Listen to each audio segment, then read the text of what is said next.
2025 DSC ఏంటి వివాదం? వైఎస్ఆర్సీపీకి ఎందుకు ఆ నొప్పి?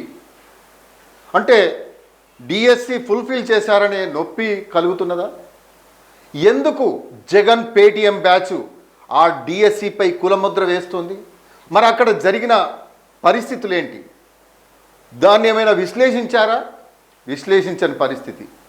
మరి ఎవరికి ఎన్ని ఉద్యోగాలు వచ్చాయనేది విశ్లేషించని పరిస్థితి. పేటీఎం బ్యాచ్, ఆ పేటీఎం బ్యాచ్ అక్కడి నుంచి తాడేపల్లి ప్యాలెస్ నుంచి ఏది వస్తే, ఏ స్క్రిప్ట్ వస్తే ఆ స్క్రిప్టే వాగడం, వెళ్ళిపోవడం.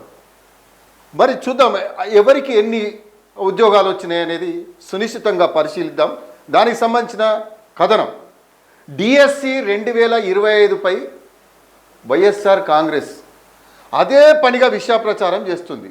అవి రోజు రోజుకు శృతి మించి కులాల వద్దకు కూడా చేర్చింది. మరి వైఎస్ఆర్ కాంగ్రెస్ గతంలో కమ్మ డిఎస్పీలు అంటూ 2019 ఎన్నికలకు ముందు హడావిడి చేసిన సంగతి అయితే మనకు తెలుసు. తీరా వైసీపీ అధికారంలోకి వచ్చిన తర్వాత అదే పార్టీకి చెందిన మంత్రి కమ్మ డిఎస్సీలు కాదు, అన్ని వర్గాల వారికి అవకాశం ఇచ్చారని శాసనసభలో సైతం ప్రకటించడం జరిగింది. అయితే ఇప్పుడు డిఎస్సి 2025పై దుష్ప్రచారం చేస్తున్న నేపథ్యంలో స్పోర్ట్స్ కోటా కింద కమ్మ సామాజిక వర్గం వారికి ఉపాధ్యాయ పోస్టులు ఇచ్చారని చెబుతూ కమ్మ డిఎస్సి అంటూ ఒక విడిగా ప్రచారం అయితే ప్రారంభించారు. మరి వైఎస్ఆర్ కాంగ్రెస్ పార్టీ పేటీఎం ఛానల్స్లో కూర్చోబెట్టి రిటైర్మెంట్ తీసుకున్న అధికారులతో కమ్మ అభ్యర్థులకు ఉద్యోగాలు ఇచ్చారంటూ విషం చిమ్మడం అయితే మొదలుపెట్టారు. మరి డిఎస్సి 2025పై ప్రభుత్వం, పాఠశాల విద్యాశాఖ అధికారులు ఓపికగా వివరణ ఇచ్చే ప్రయత్నం చేస్తున్నా వాళ్ళ చెవులకు మాత్రం ఎక్కడం లేదు. ఇప్పుడు కమ్మ డిఎస్సి ఆరోపణలపై కూడా ఆంధ్రప్రదేశ్లో ఫ్యాక్ట్ చెక్ రంగంలోకి దిగింది. మరి అదంతా తప్పుడు ప్రచారమా అంటే అదంతా తప్పుడు ప్రచారమే అని ఖచ్చితంగా తేల్చేసింది. ఈ డిఎస్సిలో స్పోర్ట్స్ కోటా కింద భర్తీ చేసిన పోస్టులు 381.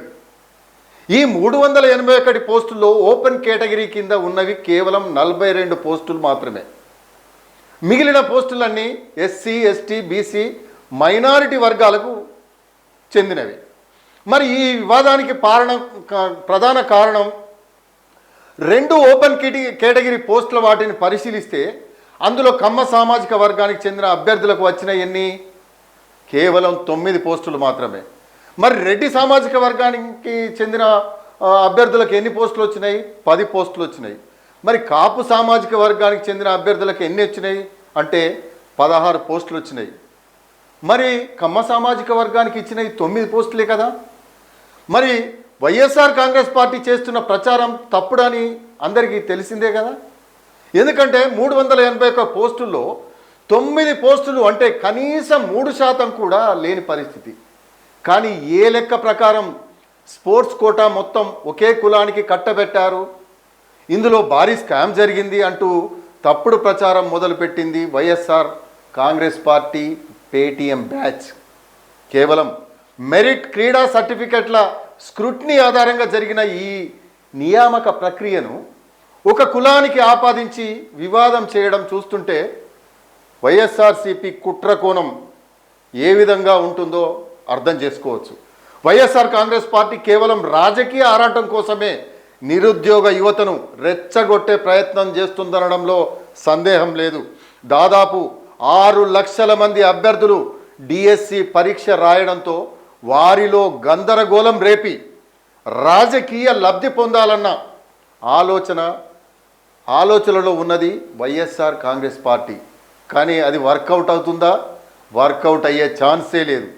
అయితే ఆధారాలు లేని ఆరోపణలతోటి దుష్ప్రచారం చేస్తున్న సదరు యూట్యూబ్ ఛానళ్లపై కూడా కేసులు నమోదయ్యే అవకాశం లేకపోలేదు.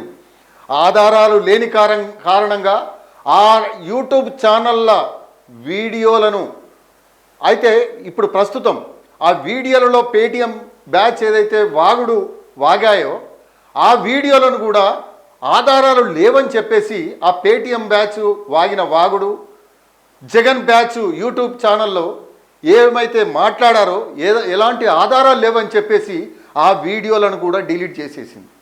కానీ వదిలిపెట్టే ప్రసక్తి కనిపించడం లేదు. అక్కడ నేరుగా సజ్జల ఫండింగ్ చేసిన ఆ ఛానల్ సంగతి తేల్చాలన్న అభిప్రాయం కూడా కూటమి శ్రేణుల్లో బలంగా వినిపిస్తోంది. చూద్దాం ఏం జరగబోతుంది. మరి ఈ కుల ప్రస్తావన ఎటువైపుకు తీసుకెళ్తారు? మరి సిపి పేటీఎం బ్యాచ్ చేసిన ఆరోపణలో బాహాటంగానే ఏ విధంగా ఆరోపణలు చేశారు? మరి దాన్ని నిశితంగా ఫ్యాక్ట్ ఫైండింగ్ చేస్తే వాస్తవాలు వెలుగులోకి వచ్చాయి కదా. మరి ఈ పేటీఎం బ్యాచ్ నోరు మూసుకుంటుందా?